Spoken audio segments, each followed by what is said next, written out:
اللہ کہہ رہا ہے واللہ یضاعف لمن یشاء، اور اس کی مرضی ہے کسی کا 1 روپیہ 1000 بن کے پلٹا دے، کسی کا 1 لاکھ بن کے پلٹا دے، کسی کا 19 لاکھ درہم بن کے پلٹا دے۔ وہ جانتا ہے نیتوں کو، وہ اعمال کو جانتا ہے کہ اس بندے نے مجھے 1 روپیہ دیا کس نیت پہ ہے۔ اللہ تعالیٰ نے انفاق فی سبیل اللہ کی مثال 1 دانے اور 700 کے ساتھ ضرب کر کے ابتداء دی ہے، ابتدا کی ہے کہ جو بھی اللہ کے راستے میں 1 روپیہ خرچ کرے گا اللہ اس کو 700 دے گا۔ اگر اللہ کی بات کے اوپر یقین ہے، اعتماد ہے، اور اگر ہوتا تو اللہ کی قسم ہر بندہ صرف یہی دنیا میں تجارت کر رہا ہوتا۔ ہمیں کوئی 1 روپے کے عوض 2 روپے دے، کوئی 1 روپے کے عوض 3 روپے دے۔ بڑے تاجر حضرات بیٹھے ہیں، پراپرٹی کے کام کرنے والے بیٹھے ہیں، بزنس مین بیٹھے ہیں، بتائیے کوئی پراپرٹی ایسی ہو کہ پتا ہو 1 لاکھ کی خریدوں گا، چند دنوں کے بعد 2 لاکھ کی بک جائے گی، اس کو منافع بخش سودا کہتے ہیں کہ خسارے والا؟ نفع مند ہے نا؟ 1 روپے کے بدلے میں صرف ڈبل مل جائے تو آپ تیار ہیں؟ اللہ تعالیٰ کہتا ہے میرے ساتھ تجارت کرو، ایسی تجارت جس میں کوئی خسارہ نہیں ہے، 1 روپیہ 2 میں 700 کر کے پلٹاؤں گا۔ لیکن اللہ کے اوپر اعتماد اور یقین نہیں ہے۔ رسول اللہ صلی اللہ علیہ وسلم قسمیں کھا کے اپنی امت کو کہہ رہے ہیں ما نقصت صدقۃ من مال، صدقہ مال کو کم نہیں کرتا، صدقہ مال کو کم نہیں کرتا۔ اس کی تفسیر بعض لوگ کہہ سکتے ہیں وہ 700 آخرت میں ملنا ہے، وہ 700 شاید اللہ تعالیٰ آخرت میں دے گا۔ جی ہاں، آخرت میں بھی دے گا، لیکن رسول اللہ کی اس حدیث کو ملائیے تو پتا چلتا ہے اس 700 میں سے بعض کو، اس 700 میں سے بعض مطلب اس 700 کا بعض حصہ اللہ تعالیٰ دنیا میں بھی دے گا۔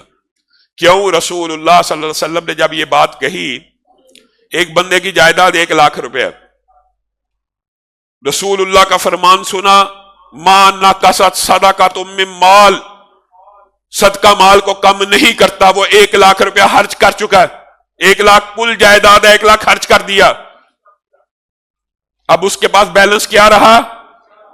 تمہیں وہ بیلنس 0 نظر آ رہا ہے۔ رسول اللہ کی قسم، رسول اللہ کا قول اور فرمان ہے، اللہ کی قسم یہ صدقہ جو تو نے 1 لاکھ کیا ہے یہ تیرے مال کو کم نہیں کرے گا، تیرے پاس بڑھ کے ہی واپس آئے گا، واپس آئے گا۔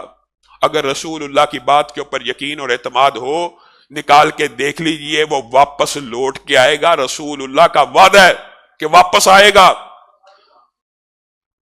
انفق الیک، خرچ کیجئے تاکہ آپ کے اوپر اللہ رب العزت خرچ کریں۔ اور اسی لیے رسول اللہ صلی اللہ علیہ وسلم اپنے انتہائی غریب کہنا چاہیے، غریب کہتے ہوئے بھی صحابہ کو حیا آتی ہے، مالی طور پہ کمزور صحابی حضرت بلال کو کہتے ہیں انفق یا بلال، انفق یا بلال ولا تخشى من ذی العرش اقلالا۔ بلال دیکھیے، انسان کی نیچرل ایک قدرتی فطرت ہوتی ہے، انسان جو مالدار ہوتا ہے اس کو کہتا ہے انفاق فی سبیل اللہ۔ ہم بھی اپنے دوست احباب بھائیوں کزنوں میں سے ان کو کہتے ہیں جو مالدار ہو کہ بھائی زکات دو، پیسے دو۔ یہاں پہ رسول اللہ صلی اللہ علیہ وسلم اپنے سب سے غریب صحابی کو کہہ رہے ہیں بلال خرچ کر۔ بلال کے پاس بیچارے کے پاس کیا ہے جو خرچ کرے؟ بلال خرچ کر، اور جو آسمان والا ہے کبھی نہ سوچی کہ تجھے محتاج رہنے دے گا، وجہ خرچ کرے گا تو محتاجی سے بچ جائے گا۔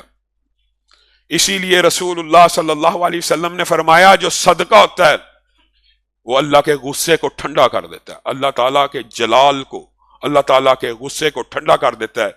صدقہ جہنم کی آگ کو ٹھنڈا کر دیتا ہے، صدقہ قبر کے عذاب کو ٹھنڈا کر دیتا ہے، صدقہ آنے والی مصیبتوں کو ٹال دیتا ہے، صدقہ بیماریوں کو دور کر دیتا ہے۔ یہ جتنے میں نے جملے کہے ہیں ان میں سے ہر ایک جملہ ایک عنوان ہے اور ایک ایک جمعے کا متقاضی ہے۔